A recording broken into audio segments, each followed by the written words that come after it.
So like at the beginning of the day, feeling in how. Hello, I'm Ralph Peterson, the founder and CEO of the Standard Health and Rehab. The Standard Health and Rehab is a training center like no other training centers. Here, we focus exclusively on teaching administrators and their executive housekeepers on how to run the most effective and efficient housekeeping and laundry departments in their nursing home. You attend one of our 3-day workshops. I guarantee you will learn everything you need to know on how to design, manage, and implement the most effective and efficient housekeeping and laundry program that adheres to the CDC guidelines. Everything we do is based on the CDC guidelines. Job routines, creating all our schedules, cleaning all our cleaning processes, and then this wonderful thing that we do on day 2 is we have a fishbowl where it's called a fishbowl. It's not an actual fishbowl, but because we're doing it video-based, because we're doing it on a Zoom call, I give everybody the opportunity to share their own facility map. And so somebody will come in with a 240-bed facility map, and we'll put it up on the fishbowl on the screen so everybody can see it. And then we'll dissect it. We'll break down all the rooms. We'll talk about rooms, cleaning schedules, how often, what direction housekeepers should go, where to divide the workload from this housekeeper works till here, this housekeeper works till there. And it's literally, everybody gets to watch us take apart a 240-bed nursing home. And then somebody else will come in and they'll be like, I have a 50-bed nursing home, but it's a little unique, and we do this, we do that. I'm like, let's throw it up in the fishbowl. And now everybody's looking at that home facility map, and we're dissecting that. We're talking about where these job routines can go and how this job routine can go, and how to clean the front entrance, and how often to clean resident rooms, and what about the public bathrooms. And we just literally dissect all these facilities, and everybody that's part of the standard, they all get to watch in real time, and everybody gets to ask questions and put input, and you walk away just having such a bigger, broader understanding of what it's like to clean and dissect the building, to clean it properly, day in and day out. I'm telling you, you do not know the value. You wouldn't understand the value that it provides just watching how we clean. You ever dissect an 800-bed facility? I have. It's a lot of work, but it is so fascinating. And if you're running a 100-bed building, a 200-bed building, trust me when I say, watching us take apart a 50-bed building, a 200-bed building, an 800-bed building, even though you're only running a 300-bed building or you're only running an 80-bed building, it is so super valuable. You'd be able to go back to your facility and go, okay, now I understand. Now I'm seeing the big picture. Now I'm able to understand how I'm supposed to be even just addressing this building and cleaning it on a consistent basis. Our mission is to provide a clean, safe, and sanitized facility for our residents and our fellow coworkers and our visitors. That's what we want to do. We want the place to look beautiful, and we want it to be completely disinfected on a consistent basis. It takes a plan, it takes a process, it takes time, it takes effort, it takes a structured plan.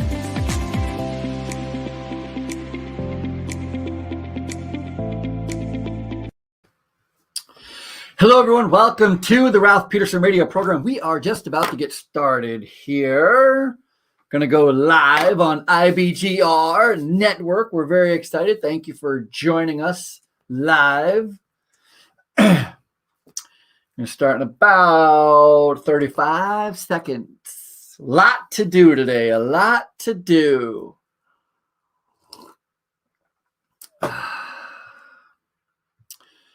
All right, where is my mouse? Here we go.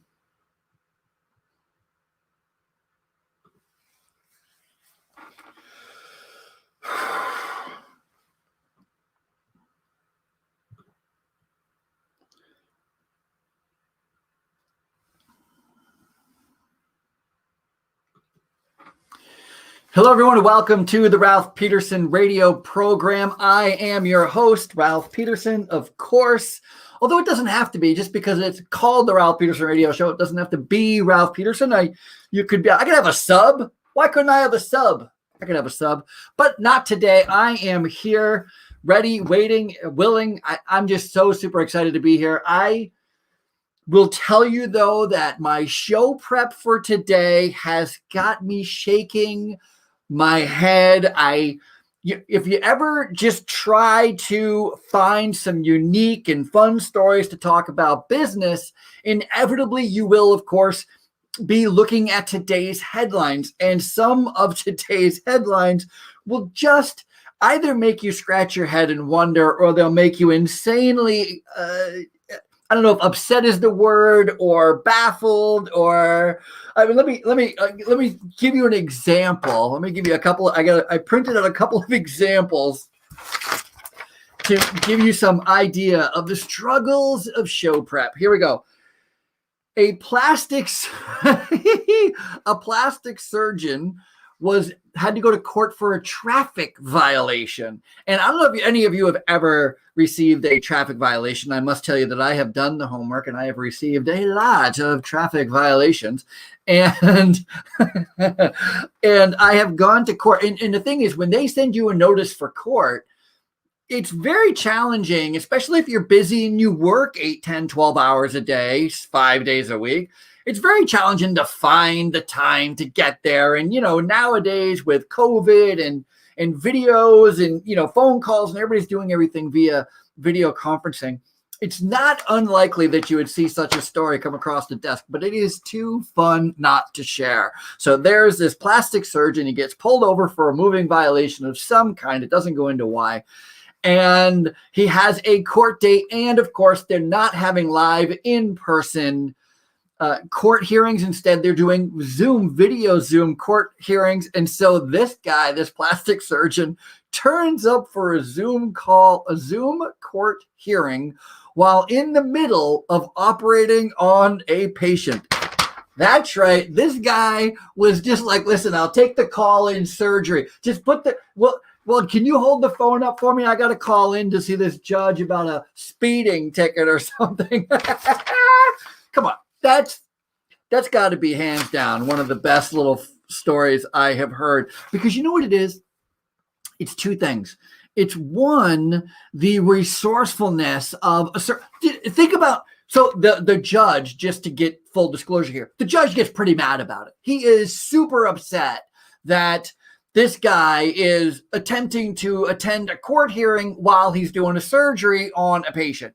And the surgeon says, I'm not the only surgeon in the room. There's another surgeon in the room. He is also doing the surgery with me. So while I'm listening to you or waiting for my turn to plead my case on why I shouldn't be charged with whatever it is he was being charged with, I'm assisting this other surgeon in this surgery. Now let's think about, and the judge gets all mad and forces a rescheduling and blah, blah, blah. Let's think about what has to happen if that surgeon is not able to take the call via Zoom call while he's doing surgery. If he is not able to do that, the surgery has to get postponed. You see, in his world, he only has two options. He can fight the traffic ticket or not fight the traffic ticket. He either accepts the consequences, whether they are accurate or not, or he doesn't accept the consequences.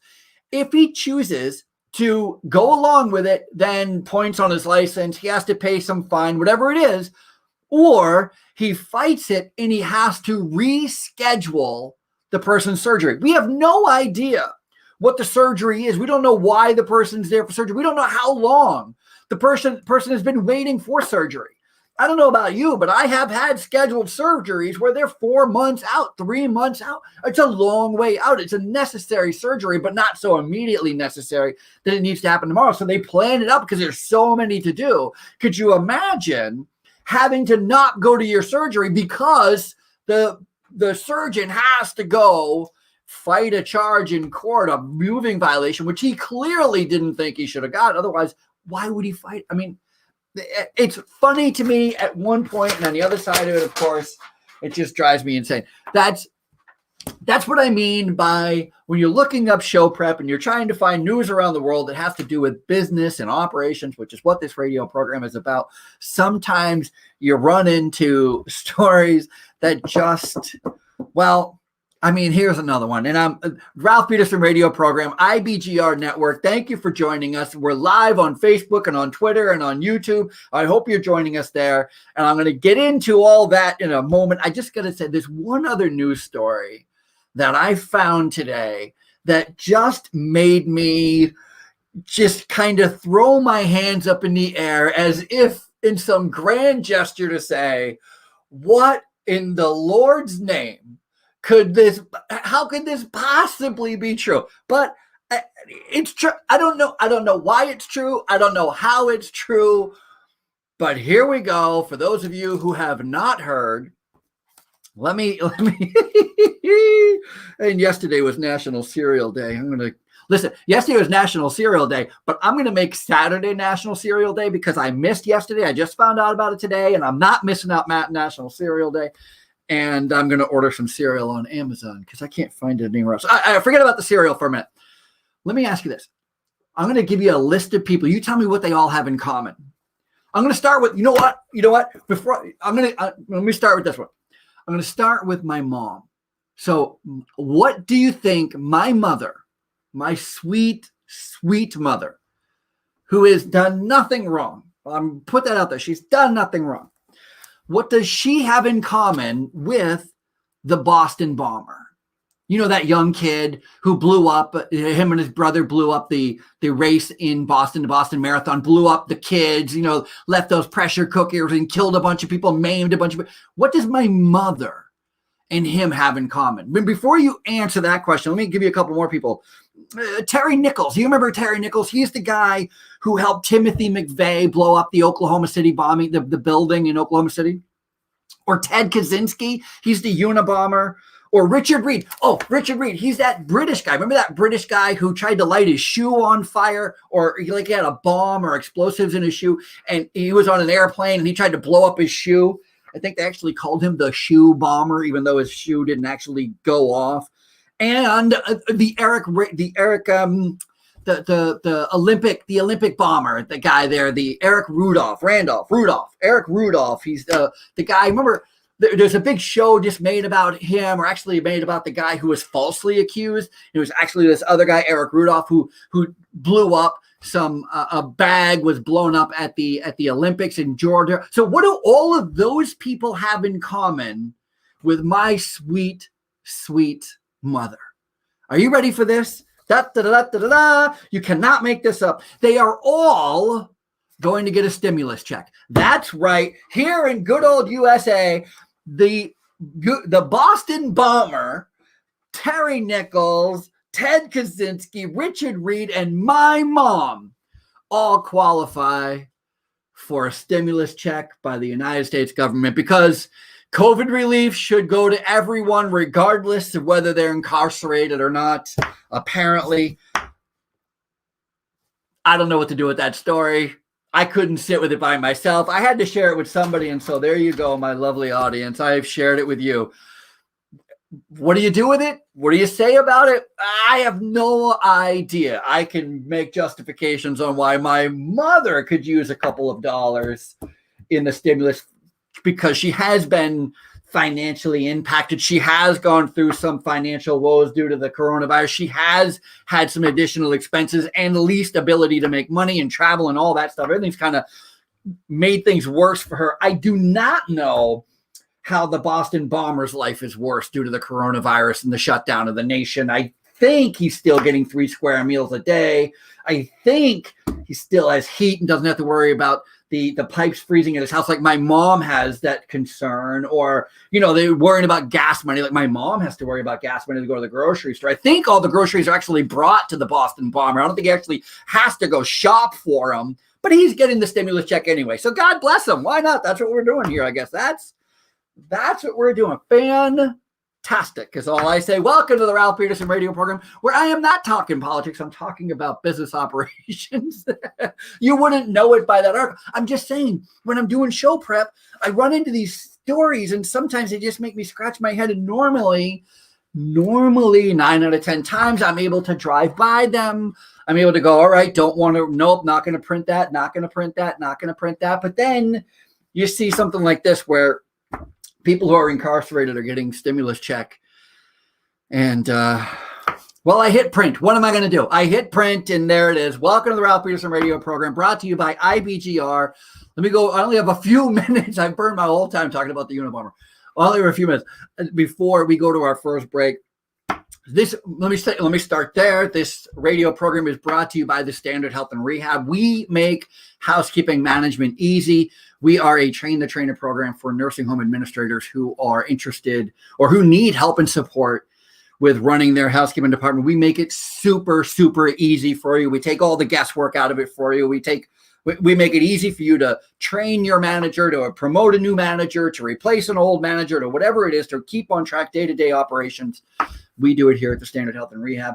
Also, IBGR has a wonderful radio app. If you go to the App Store on your iOS or your Android application store, whatever that is called. What is an Android app store? It's called an app store, I guess. I don't know, I'm not an Android user. Anyway, great radio app on IBGR. Go there, find that radio app, and you can listen live while you do other things. And we'll be right back on the other side of this. We'll continue actually talking about business operations. I promise. Well, that went long. I apologize. What am I going to do? Did I go long, or did the music cut off? Oh, we can wear masks. We can gather without masks now too, ladies and gentlemen. That's good news. India, are we all good?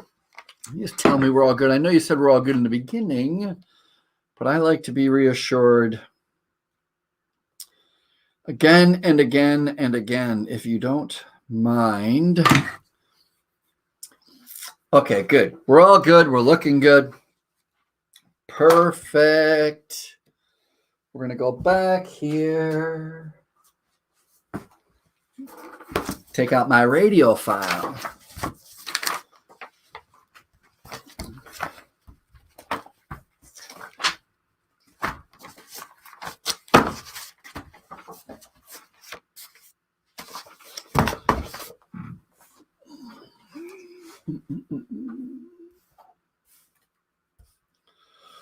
Okay, thank you, Bill. Bill says we're loud and clear here too.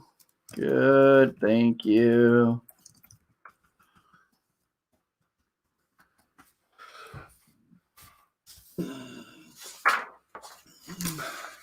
But don't get in trouble for talking pseudo politics. I wasn't talking politics. I didn't bring any presidential anything up. I was just saying I don't understand why the Unabomber gets money and my mom gets money. I don't understand why it's the same thing. That's it. I don't know what to say.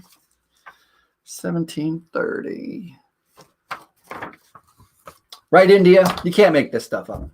See? India knows.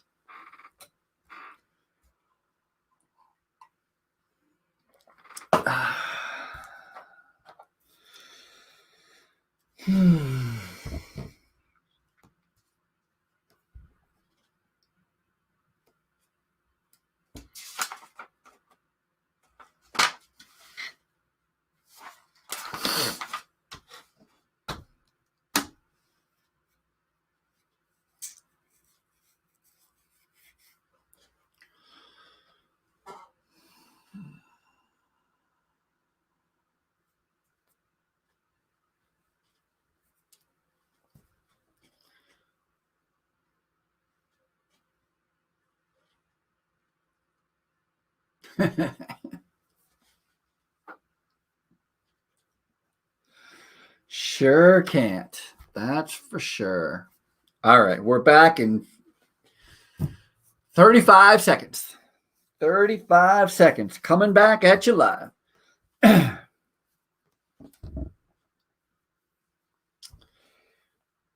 There we go.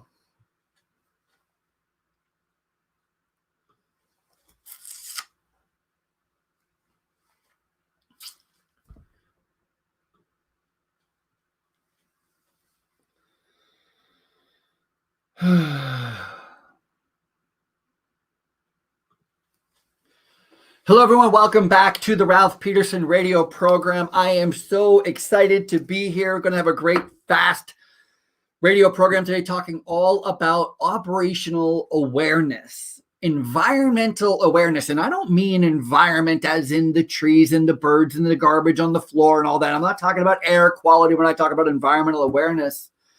I'm actually talking about business, your competitors, where your industry is going, what your industry is up to, how you could be looking at it, should be looking at it, might want to start looking at it in different ways in order to play the game of staying in business. And so that's when we talk about operational awareness. It's also what we talk about when we say we do an environmental scan of your industry. Is literally not the air quality. We're really talking about an actual deep dive look at the industry that you are in, what is going on with it. And this even takes place in geographical locations. Like, where are you located? What does your business, where is your business? It's not a secret on why there are so many Fortune 500 businesses that are licensed in Delaware, incorporated, in Delaware. And the reason is because Delaware allows for certain tax breaks in Delaware. So you can have a business in Delaware and not have to pay some certain taxes. And that is, so you got to look at that too. When you're looking at your business model. I live in New York City, just outside of New York City, and the taxes, if I were to go across the river, I am 10 miles from New York City. If I lived 10 miles further west, New York City would charge me another 7% tax on my business just for the luxury of doing business within the city limits. And so you have to know those kinds of rules so that you know where the best place is to put your business, not just because of taxes, but also for your customers, where your customers are, your global reach and all that. And I got to tell you, I think I'm in, talk about being in a pretty sweet spot, being that we own a education center and we do everything virtually now, which is a complete change from where we were last year, where we were doing on-site visits. Now we're training and coaching all administrators virtually, offering classes like this as we're doing this radio program. We could be anywhere. And quite frankly, India, I don't know why we're not in a place that's warmer, although it does look pretty nice out there today. Why aren't we in Florida right now? If we could be anywhere doing the radio program, if we could be anywhere doing our online learning platform for nursing home administrators and their housekeeping directors, why can't we be in a warmer climate? I guess that's the question we have to be answering. California businesses, residents exodus due to failure of governance. There's this big UCLA study that just came out by an economics professor that is stating that the reason businesses are leaving California I'm going to use their word, in droves. That means a lot for those of you who need to know what the word droves means. A lot of businesses are leaving California. This economics professor, Lee Ohayon, talks about the reason is because of it's too expensive and too inefficient compared to other states that are offering more value for the tax dollars from businesses. And so if you have a business in California right now, you should know that there's an economics professor in California, UCLA, who's stating that more businesses would do better going to any other state than Texas. Than California. The two states right now that are the worst for businesses, for business owners, is California and New York State. I don't have to read that twice to let you know that I think we should be moving out of New York. We take this business somewhere else. Even just moving it to Delaware would be better. But in another story, in a related story, you're not going to believe this, but there's another state in the good old USA that is considering, and I don't know why, I don't know if they don't have access to the news, if they're not doing their math if they're not, paying attention to what's going on in California and how all the California businesses are moving to Texas and Tennessee and Florida because they're better states for businesses, friendlier states for businesses. Hawaii Hawaii is considering raising their national income tax, their state's income tax, to be the highest in the entire country. The highest in the country. Hawaii, Honolulu, is going, they have a legislation right now to increase the income tax on individual earners to 16%. 16%. New York City is 12.7%, and California is 13.3%. California tax is the highest in the nation right now at 13.3%. New York City is right behind them at 12.7%. And Hawaii is now saying they're considering raising it up to 16%. Now, the reason that they want to do this is clear and obvious. And that is because they're not having any tax revenues coming in. And the more companies that leave California, the higher their income tax are going to go. The more companies that leave New York, because New York's having kind of the same problem that California is having, the higher the taxes in New York are going to go up. And that is why Hawaii is considering raising their taxes up to 16%, because so many people have stopped going to Hawaii because Hawaii is a vacation destination place. And because people are not spending the money and going there. I remember back in when Obama was president, remember, he told everyone not to go to these vacation places when the economy was on a downturn. Don't go to Vegas. Don't have these business retreats. Don't go to Hawaii. All right, well, now people are not going to Hawaii, and they have to make up for the windfall. I got to tell you, as a business person, I think the number one thing you do is you cut costs. You don't raise prices, especially in taxes, because it just drives out business. And driving out business seems to be the opposite of a good idea for a state. And it doesn't matter if it's a state like Hawaii or if it's a state like California or New York or anywhere.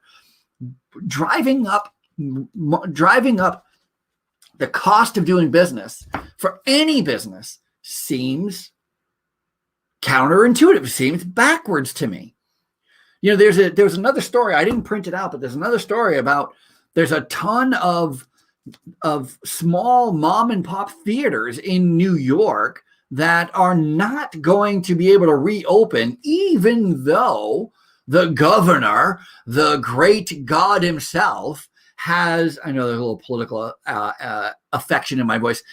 The governor has decreed that March 5th, which was this past weekend, all movie theaters could open. Well, the problem with that, with giving that directive from Your Highness, is that he did it super late. Like he didn't give movie theaters much time at all to be able to ramp up and get ready, number one. And number two, the small mom and pop theaters didn't have the capital to be able to come and, put it all together quickly. And so you say, well, why does that matter? What's the big deal that they weren't able to open on the 5th of March? They can just open on the next weekend or the weekend after or the weekend after that. I mean, once they're open, they're open. And the reason is because once you open up some theaters and not others, everybody is only going to be going to those other theaters. They lose a ton of revenue. They lose a lot of opportunity. They lose a lot of business opportunity, not just from this weekend, but going forward, because they were not put in the same position to be able to open up. And which means, and keep in mind, these companies didn't go under because they were bad business people. They went under because the government made them go under. And so when the government said, oh, now you guys can open, they literally just said it to the big box ones, the big conglomerate movie theaters. And that's, again, I didn't print out the article, but it's very interesting to consider that how much your geography, how much your city government, how much your state government really affects your business. And so again, when we're talking about operational awareness, when we're talking about doing an environmental scan, it's really important to take into account all the other factors, all these hidden factors, almost all these factors. Because quite literally, you know what you can do about your town governor or your town mayor or your town city council or your town or your state's governor? Do you know what you can do about it? I'm going to tell you, you're not going to like the answer. The answer is nothing. Nothing. Even if you were to well, I'll just vote them out. Well, good. But the election's not for a couple of years. So in the immediate, that's not going to work. You can go petition. I don't know if you've ever had the luxury of petitioning any state-run or city-run department or go to DMV to complain. Do you know who cares at DMV? Nobody. Do you know how much you'll get help? You won't. I mean, you literally, that's why I think it's so important. If you're going to go into business and you're looking at your business operations, choosing where you do business is so super important. That's why Texas is so popular right now for business, why Tennessee is so popular for business, why Florida is so popular for business. There's also, I've seen studies that Arizona is really good to do in business. I've heard a couple of, some states like that, but the ones that stand out as eyesores, the ones that stands out as like, if you could do business anywhere else, you should. It's California and it's New York, it's New Jersey, it's Connecticut, especially in healthcare. But then Hawaii apparently is quickly making the list. Don't go to Hawaii if you want to run a business, because that's going to be a challenge. And, I love how they put these caps on it. Oh, my God, I'm out of time again. Good Lord, I got to watch this clock. All right, right back right after this. Sorry, Bill. My timing is, I'm on a roll. Sorry. My bad.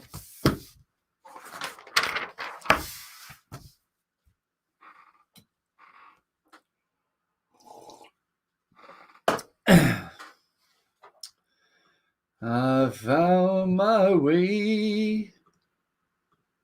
Mighty glad you stayed. Ba-da-bum-bum. Ba-da-bum-bum. Universities are coming to an end. Self-driving cars need smarter roads. And the CDC says if you've been vaccinated, you don't have to wear a mask.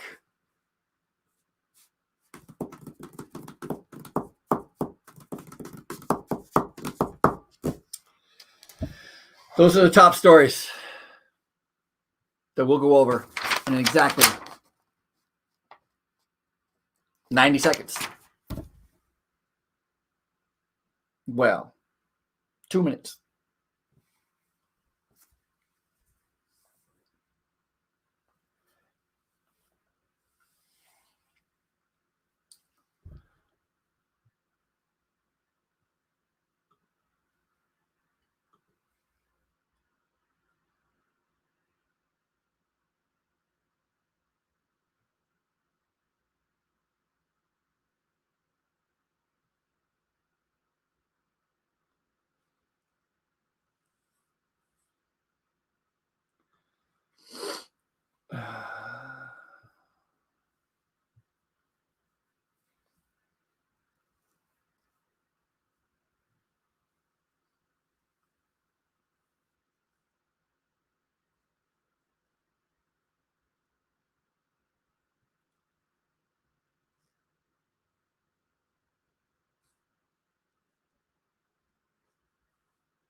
Hello, everyone. Welcome back to the Ralph Peterson Radio program, talking all about business operations today. Well, going on a little tangent, I apologize, about taxes and moving and finding the right spot for yourself. But listen to this. Here's the question. Are self-driving cars a thing of the present or of the way distant future? The answer is it depends. And what does it depend on? It actually depends on it doesn't depend on the technology of the car. Now they've gotten the technology in a car pretty good. They've gotten it so that they have these monitors, they have these scanners, they have these, all of the latest and greatest. They can tell the distance between cars in front of you. You can set in one of these smart cars, you can set your cruise control to be a certain distance between you and the car in front of you. And if the car in front of you slows down, your car will automatically slow down. If your car in front of you speeds up, your car will speed up. I mean, if the car in front of you stops, your car will stop without you doing anything. That's pretty fantastic. Here's the next thing, though.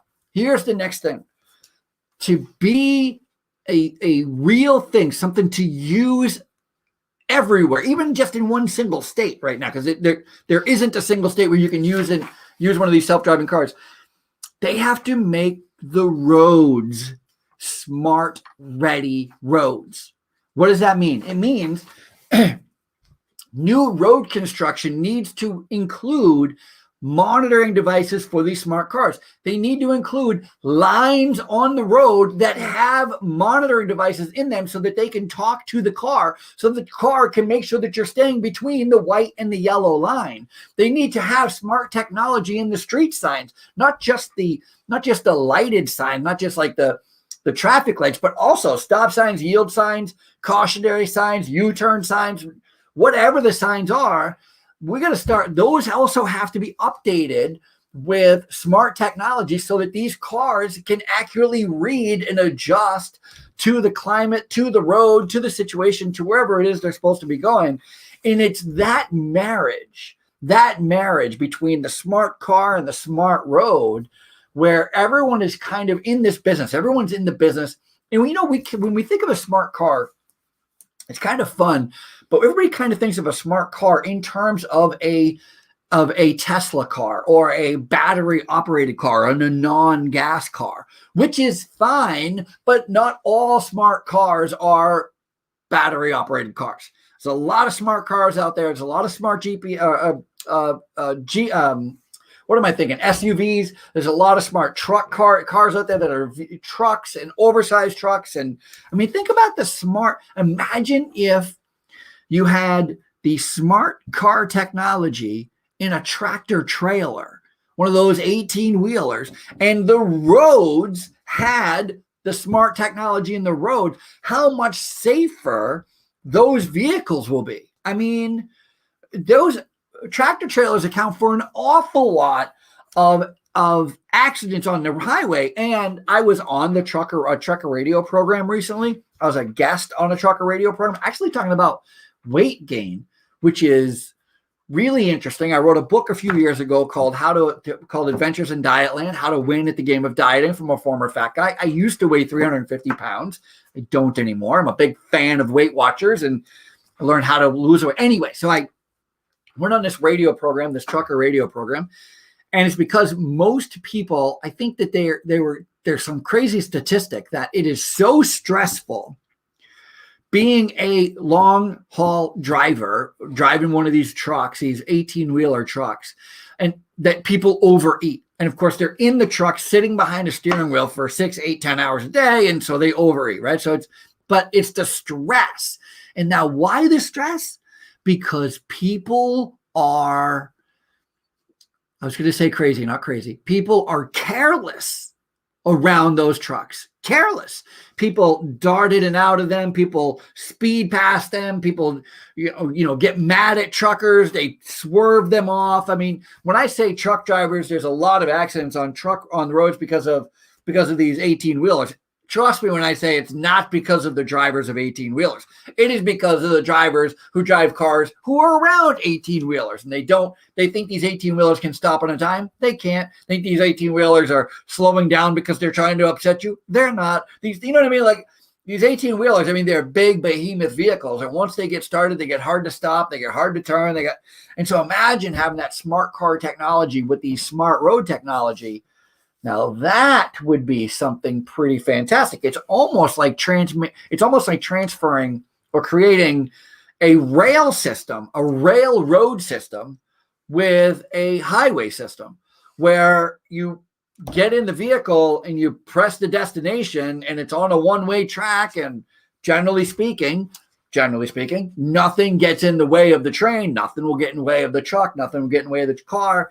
So when we're talking about business operations, and the reason I bring this up is because I think that is one of those technologies, one of those areas that kind of highlights if you're an automaker, if you're an automobile maker, or if you're an asphalt maker, you're just one of those people who paint. I did some work with a company that all they do is they paint lines on roads. So they just go out and all the lines on the roads, this company puts them down for miles and miles and miles on interstates. And they do the whole groove marking. They do the whole raised marking. They do the whole, everything, the dotted line, the single line, the straight line, the yellow line, the white line, you name it. They do all these line markings. Now imagine being that company.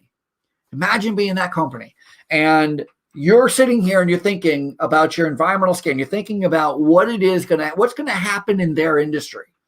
So yesterday, and perhaps for the last 20 years, their industry has been changing slowly, but it's been changing. And the number one way it's been changing is with technology on adhesive paint. Think about that. Their technology has evolved to make paint stick longer. Heat resistant, weather resistant, scrape resistant. Imagine if you're in one of those Northeast states where you've got lines down and you have plows going. You can't have plows plowing up your yellow line. That's not helpful. So you got to make these lines so that they stick to the ground. So over the years, it's been amazing technology on getting the right heat and the right temperature and the right way to lay down these things. And of course, you need those lines to be straight. So there's a lot of technologies that have upgraded the trucks and how to measure the distance between where the asphalt starts and where the asphalt ends, and so that they can stay and make a straight line and all of this stuff. But now think about this. Now the technology is changing. And now, instead of just what kind, not just paint that won't come off the ground, but now you may be looking at paint that has microchips in it. You might be looking at paint that has a magnetic force in it. You might be looking at paint that has some kind of a chemical compound where it can communicate with a smart car. And it's that kind of operational awareness. It's that kind of environmental awareness of your industry and the direction your industry may possibly be going. And by may possibly, I mean, of course, I think that's exactly where this industry is going. It's like a tool company. A tool company, I was just talking to a friend of mine about this. Tool companies generally do not create new tools. A tool company, let me say it again. A tool company generally does not create new tools. There are some tool companies that do have some R&D, some research and development segments of their organization, and they do go out and they are trying to make the latest and greatest. They are trying to make 3-in-1 tools. They are trying to make a wrench that can also be a screwdriver and used as a hammer, of course. But most tool ideas, most new way of doing a tool operation comes from two different sources. Number one, it comes from the industry creating a new product, a new wheel bearing, a new car, a new hood, a new this, a new that. And they need a different type of tool to open it, to close it, to work on it, wherever. And then the other part, which I think is so fun, is the actual user who is sending in to these tool companies these mock-ups, this piece of wood with duct tape and some glue. And they're like, can you make me a tool that looks like this? Because if it looked like this, then I could move this, or I could open that, or I could modify this. And the tool company's like, oh, I could make that for you. And poof, all of a sudden, you have this brand new tool being made. And it's because of the end user creating the tools. That's a fun way to do it, but it's not the only way. Just like it's not the only way to have a research and development segment in the tool making companies. That's not the only way they make new tools. They also get ideas from users. And I think what it talks about, we're talking about this company, this friend of mine who owns this line company. They should start thinking about what the new latest and greatest ingredients or Maybe the lines need to be fatter or thinner or lighter or a different color or made up of a different pigment or put on with a higher temp heat, or I don't know. Or maybe there's new little flashes that you're going to be putting in it. Maybe it's more high raised instead of grooved, but it's this type of questioning. It's this kind of forethought. It's this kind of looking down at your organ, your business. You're looking at your business and doing an environmental scan and going, what is going on in my industry?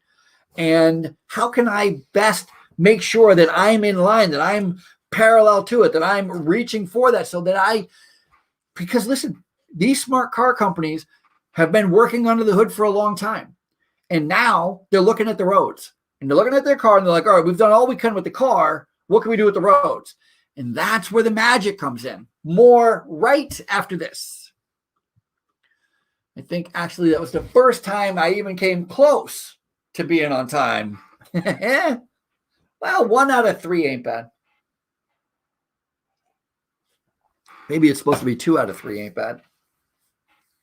I don't know.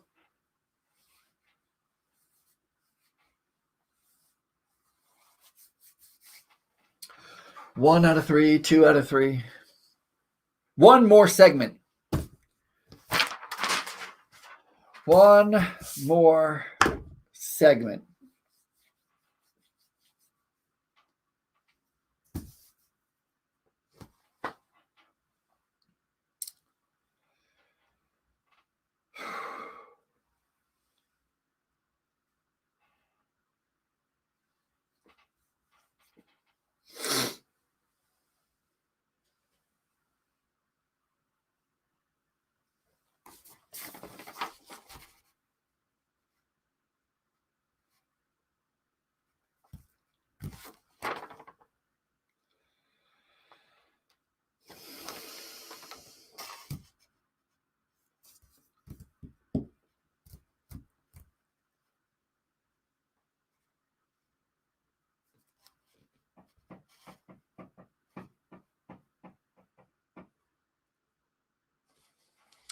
India, did I lose the internet connection?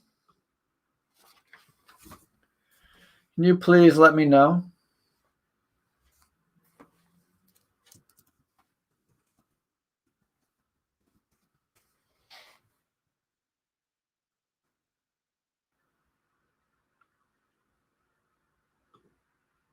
You can hear me? Okay, well.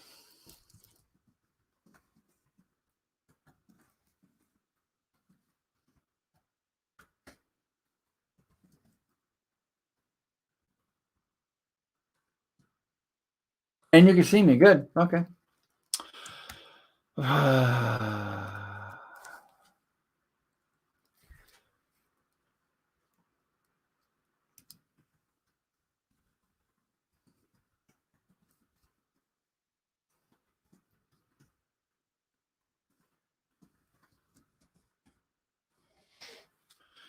we're back on in 60 seconds. And so hopefully Bill can let me know.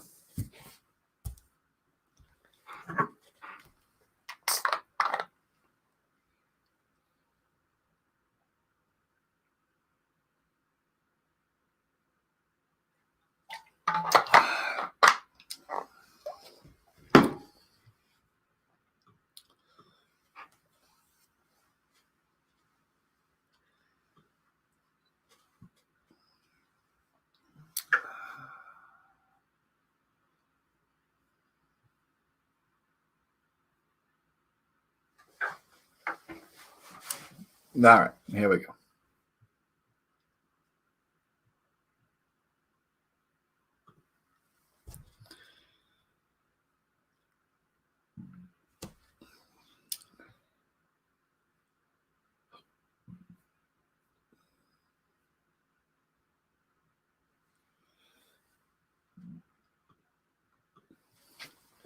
Hello, everyone. Welcome back to the Ralph Peterson Radio program. I am still here, your house, the lovable Ralph, your host, your lovable Ralph Peterson.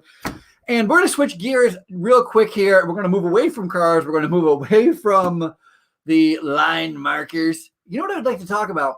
We're talking about business scans. We're talking about environmental scans. We're talking about how business and organizations are changing.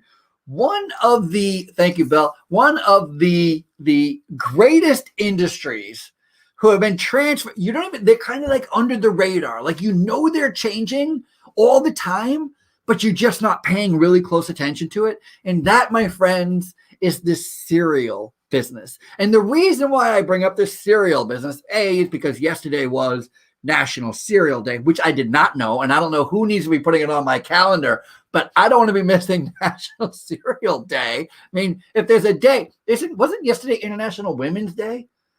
Can it be Women's Day and National Cereal Day in the same time? I don't know. Anyway, my wife did get mad. Why didn't you say Happy International Women's Day? I didn't know I was supposed to wish her. I didn't. All right. I learn, I guess, for next year. I'll do it. But Cereal Day, I would not pass up. If somebody wanted to say happy anything to me, you remind me that it's Happy Cereal Day, and I say, amen, my friend, because I love sugared cereal. I cannot tell you. Love is not too strong of a word. And so National Cereal Day, and they rank the 25 best breakfast cereals.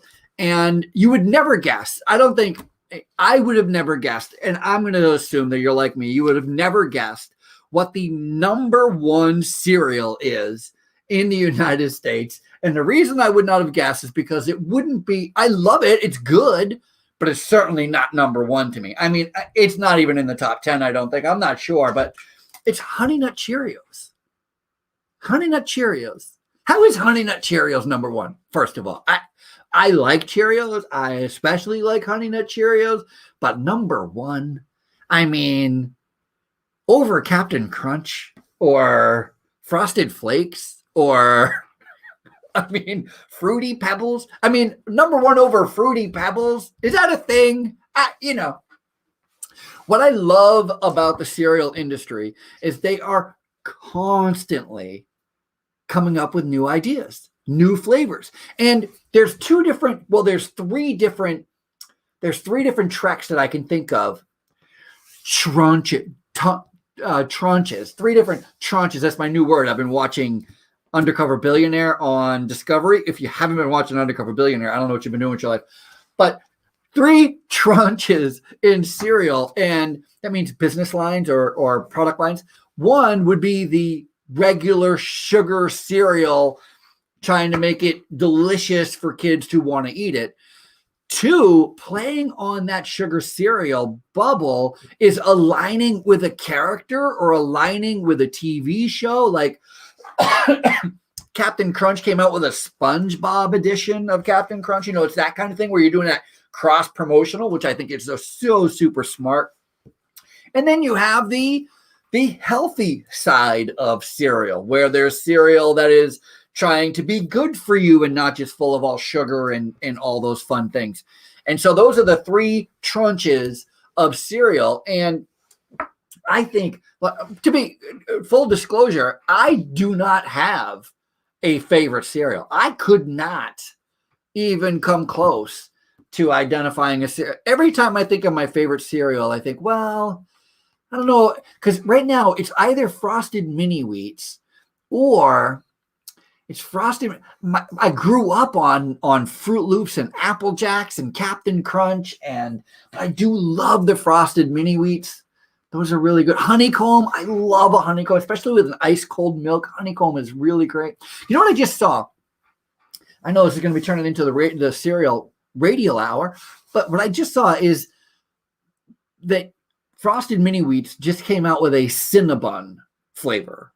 A Cinnabon flavor Frosted Mini Wheats. Now, how that's not a thing in my life, I went to Amazon because they didn't have it at the grocery. So I go to Amazon, and you are not going to believe this, but people are selling boxes of this cereal on Amazon for $18. $17 and change. It's a $3 box of cereal. People are charging $17 and change for. You know why? Because it's new and you can't find it. Highway robbery. That's what I say. So you know what I did? I went to Walmart.com. Walmart.com. Not only did they have the Cinnabon Cinnabon frosted mini wheats, but they also had the blueberry frosted mini wheats, which I have not had in forever. That's right. I ordered them both. I'm going to have National Cereal Day on Saturday. But my point is, when you're doing an environmental scan, think of the business of cereal makers. Their job is to constantly get your attention or get your children's attention and get them to want to buy, eat, consume, talk about more cereal. That's why cereal has toys in it. That's why cereal has kid programs where if you collect enough of the tops and the UPC, the scam bars, and you can turn them in and you can help your local schools and all that. It's because they cater to children. That's number one. Number two, think about where they put cereal. They put it on the sugared cereal is on the bottom two shelves. The real good for you cereal is on the top shelf. And it's all this marketing. It's all this marketing agenda to get the attention of the children, who's going to get the attention of the parent. I've never seen a child not be successful in getting their parents' attention. Never. The children are the number one best at getting their parents' attention. And so if you get the child's attention, the child will get the parents' attention. And I just heard something recently that parents spending, business spending is like children's, how to put this? Like, children are the reason for, I think it was $1 billion in sales a year. $1 billion of sales come directly from children nagging their parents. Consider that for a minute. So when you're thinking about your business model, who are you targeting? Don't target the people who have the money. No. Don't target the parents about sugared cereal. They don't want to hear it. Right? They're thinking about cavities and dentist visits and weight, and they're in hyperactivity, and they're seeing all the negative parts of the frosted mini wheats. You don't target them. You target the child. The child will do all the selling for you. If you get the child interested. I remember when I was a kid, we'd see a commercial on TV about a new box of cereal, like Sugar Smacks. They're great. I mean, we were. Or maybe that's Kellogg's Frosted Flakes. They're great. Either way, we were ecstatic about it. I mean, we would nag our parents so much. As a matter of fact, we would give our parents such a hard time about cereal that we wanted to have, that we wanted to try, we just had to get, that my mom bought us all a box of cereal for Christmas. And I don't mean like that's all she bought us was a box of cereal. No, I mean, she gave us a box of cereal of our favorite kind at the time, a favorite kind of box. There's like one of those things that she never got us. Like no matter how much we complained about it, we begged and begged and begged. She would never get us all our own box of cereal. I mean, it was way too expensive. But at Christmas time, this one year, she got us all our own, and she got me Fruity Pebbles. Oh my God, the fist fights that ensued over those Fruity Pebbles. Because of course, my sister got strawberry shortcake. My brother Scott got honeycombs. I got Fruity Pebbles. My brother wanted some of my Fruity Pebbles. I didn't want to give any to him, but I was trying to steal some of my sister's strawberry shortcake cereal. And all of a sudden, fists are flying, cereals everywhere. We all got in trouble. Merry Christmas at the Peterson household. That's how it went. But that's how big of a deal cereal was when I was a kid. And I imagine that's exactly how it still is in this industry. And so if you're a cereal maker, if you're in the breakfast business, understanding where people are going, and think about it like this too. There's got to be 100, 200, 300% more healthy cereals on the market than there were when I was a kid. I don't remember when I was a kid. We had frosted. I mean, we had not frosted mini wheats. We had wheat. What the heck are they called? Wheat thins. Shredded wheat. My gosh, we had shredded wheat. We didn't have frosted shredded wheat. We had shredded wheat, which is literally just like this big. It looked like a half a sandwich, and you poured milk on it, and it was good. It was fun. But frosted mini wheats, that came out later. I was not a young child when frosted mini wheats came out. That was an 80s thing. I was already out of cereal by the time frosted mini wheats came out. And so, at least I think so. I don't remember them before then. But so it went from these healthy cereals to a sugar cereal. And now that healthy cereal resurgence is coming back again. And paying attention to the market, to where everybody wants things, looking at your business line, having that operational awareness will drive you to where your customers are. And when it drives you to where your customers are, you can be sure that is where you're going to be finding all of your business. That's where your business is going to grow. You find what is Smurfberry Crunch? Wait a minute.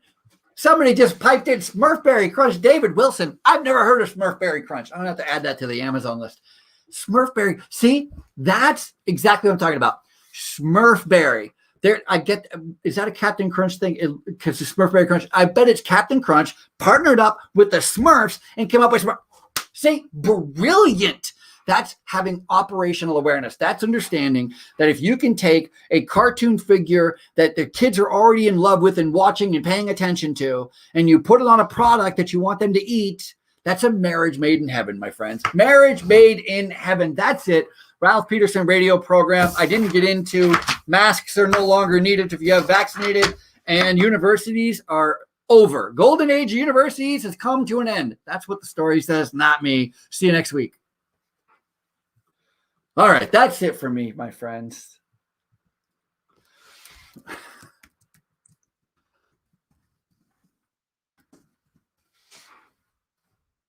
Ending little